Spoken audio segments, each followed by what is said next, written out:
दोस्तों, हमारे नए नए वीडियो गीत देखने के लिए हमारे YouTube चैनल को सब्सक्राइब करें और न्यू अप टू डेट्स जानने के लिए बेल आइकन को क्लिक करें।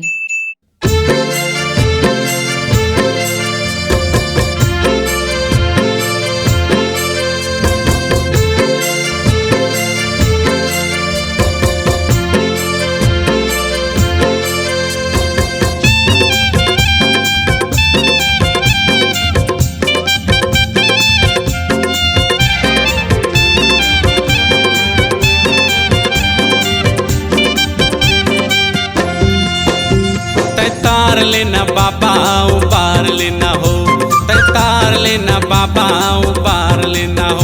तोरे चरण में माथ नवावत हूँ, तोरे साथ भजन गुन गावत हूँ। तन के दुख पीरल बिसरा देबे हो।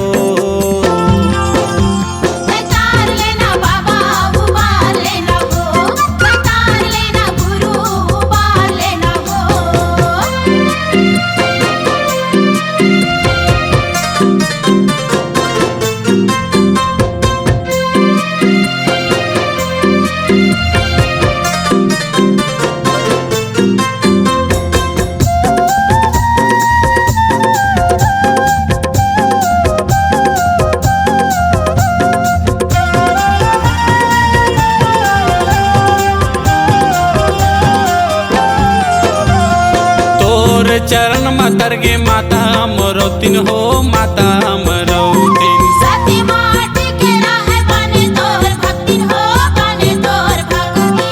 सबके कारण हरिश्चंद्र मरघट के रखवाला हो, मरघट के रखवाला। सतनाम के अमृत पी के जी के रोहित लाला हो, जी के रोहित लाला। नर नारी के जप तप में धरती हाँ डोला हो, धरती हाँ डोला।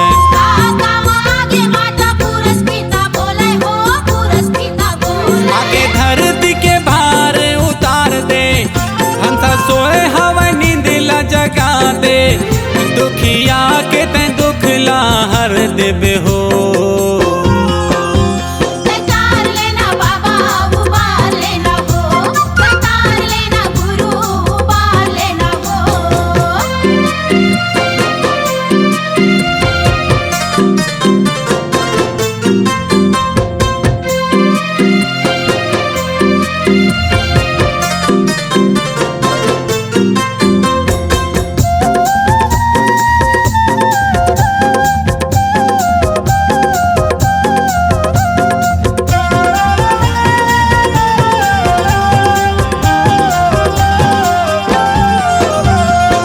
लोकला के बाबा झंडा लहरा दे हो, झंडा लहरा दे। धर्म कर्म सत्यान के पाठ ना पढ़ा दे हो, पाठ ना पढ़ा दे।